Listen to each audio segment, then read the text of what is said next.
Yourself. Kamusta tayo ngayon, Toronto? There is a number that tells you almost nothing about a person. And yet, somehow, it tells you everything. 1020. That was where she sat buried deep in a ranking list that most tennis fans never scroll past the first 100 names. No sponsorship banners. No courtside cameras tracking her movement. Just a woman and a racket, grinding through qualifying draws at events so small that the applause could be counted on two hands. She wasn't chasing glory. Not yet. She was chasing something far more basic. She was chasing the right to keep playing. Her name is Caty McNally. And 9 months ago, almost nobody outside a small circle of tournament staff and die-hard ITF followers would have recognized her face. That's the part of this week's story in Toronto that the headlines will almost certainly miss. Because when you watch what happened at the National Bank Open, when you sit with the full weight of what actually unfolded on grandstand court, the result stops feeling like an upset and starts feeling like something that was quietly, stubbornly, inevitable. But to understand Tuesday's match, you first have to understand the long road that made it possible. In the summer of 2023, McNally went under the knife. A torn UCL in her elbow, the kind of injury that doesn't just pause a tennis career, it interrogates it. It asks every player the same brutal question: how badly do you actually want this? Months passed. Then more months. While the tour moved on without her new champions crowned, new rivalries born, McNally was in recovery, rebuilding not just her arm but the entire architecture of her game. Nobody comes back from that kind of surgery hitting the ball exactly the way they did before. The body remembers the injury even after it heals. Players returning from elbow trauma instinctively protect themselves, sometimes consciously, sometimes not, and the ones who survive learn to replace raw power with something more sophisticated. Variety. Touch. Intelligence. They learn to win differently. McNally didn't just survive. She evolved. Where she once relied on baseline aggression, she built a new game around disruption. The backhand slice became a weapon not flashy, not spectacular, but ruthlessly effective. Low, skidding deliveries that refuse to sit up. Balls that steal time from opponents before they even realize what's happened. She began moving forward behind well-placed approach shots, finishing at the net, refusing to get drawn into the kind of extended exchanges that would punish her arm all over again. She became, almost accidentally, the kind of player that the modern WTA Tour had largely forgotten how to face. Old school. Unconventional. Deeply uncomfortable to play against. And she carried that game to Wimbledon this year. Ranked outside the top 60. Barely on the radar. But there on the grass, she did something that nobody else in the entire draw managed to do. She took a set off the eventual Wimbledon champion. Not a set piece. Not a gift. A genuine hard-fought set, one with sharp slices, smart court positioning, and the kind of calm, unhurried confidence that you cannot fake. She arrived in Toronto carrying that memory. That proof. On the other side of the draw, Linda Noscova stepped onto a hard court for the first time since lifting the Wimbledon trophy just 3 weeks earlier. The defending champion. The new Grand Slam title holder. Surrounded by expectation, accompanied by the particular weight that greatness always carries into its first appearance after a defining moment. What unfolded was not what anyone anticipated. McNally fell behind early 5-1 in the opening set. The crowd was already moving forward in their seats, preparing for the inevitable. At that score, against a reigning slam champion, on a hard court, after a year and a half rebuilding from surgery, most players dissolve. The deficit becomes psychological, and the psychology becomes scoreboard. McNally did not dissolve. She won 6 consecutive games. 6. One after another, she clawed the set back, then seized control of the tiebreak, taking 4 of the final 6 points on Noscova's own serve.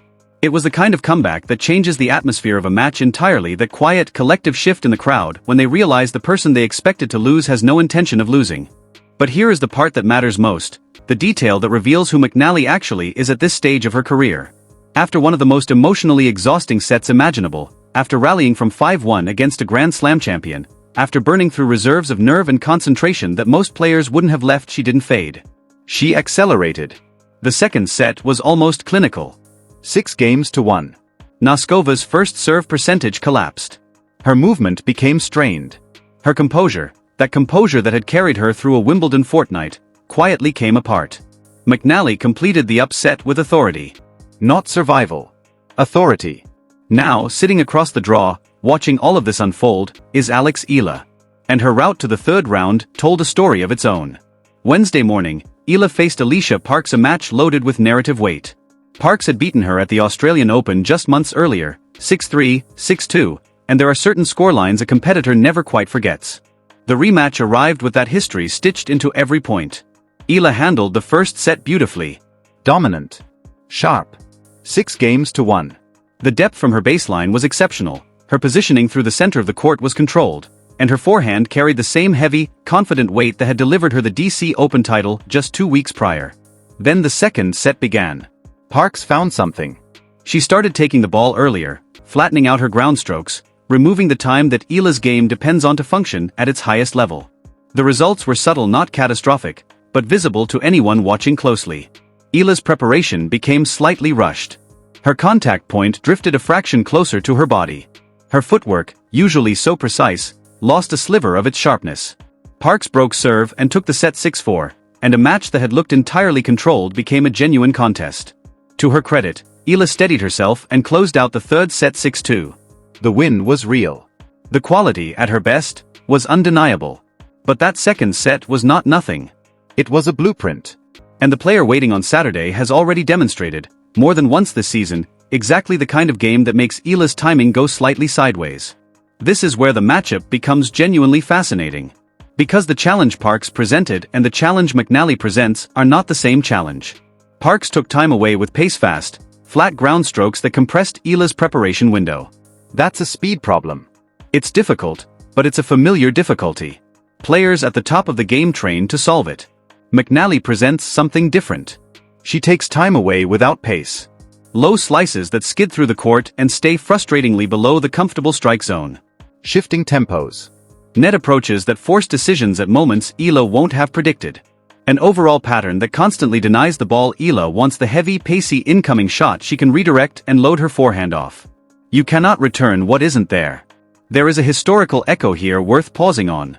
In the early 2000s, a generation of powerful baseline players found themselves repeatedly disrupted by opponents who had no interest in hitting through them.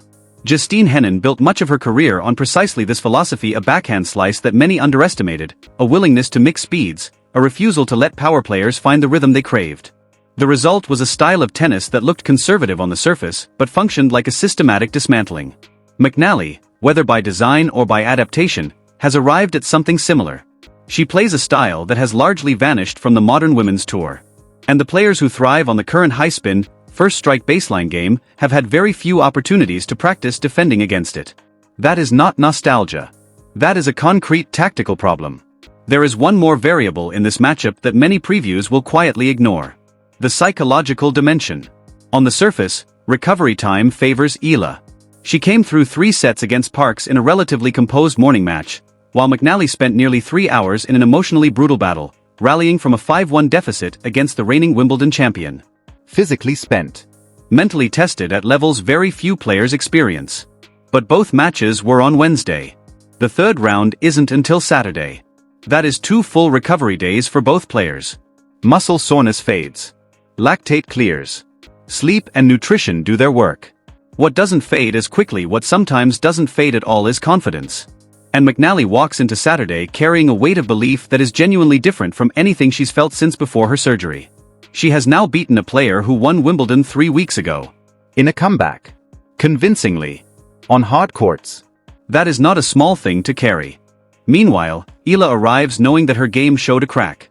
It wasn't decisive. It wasn't a collapse. But players at this level are acutely aware of their own vulnerabilities, and she will have spent the time between Wednesday and Saturday thinking carefully about what Parks did, and what McNally might replicate. The mental edges in this match are less obvious than the rankings suggest. What to watch, then, when Saturday arrives? Eala's cross-court forehand in the opening games will tell you almost everything. If she's stepping inside the baseline immediately, using that shot to push McNally deep into the deuce corner and create angles on the ad side, she will have arrived with a clear, committed game plan. That approach keeps McNally pinned behind the court, prevents the net advances, and puts Eala in control of the tempo before the rhythm disruption can take hold. But if the early games drift into extended baseline exchanges, with Eala waiting for balls that never arrive at the pace she prefers, allowing the slices to stay low and giving McNally comfortable time to move forward, the dynamic shifts. Slowly at first. Then quickly.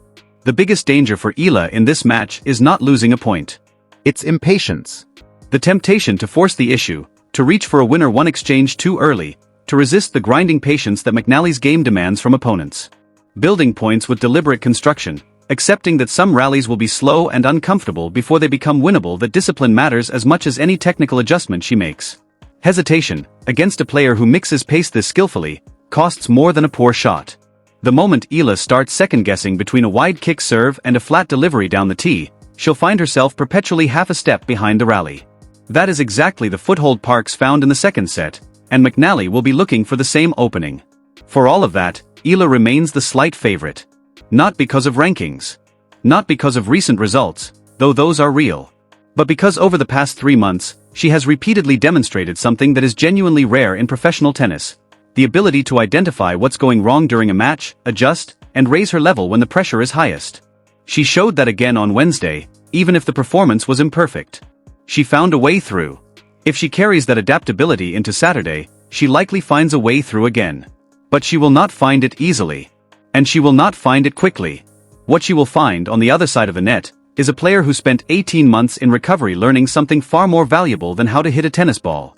She learned that the version of herself who plays with intelligence, with variety, with patience, and with an absolute refusal to give opponents what they want, that version is harder to beat than the one who simply tried to win every point by force.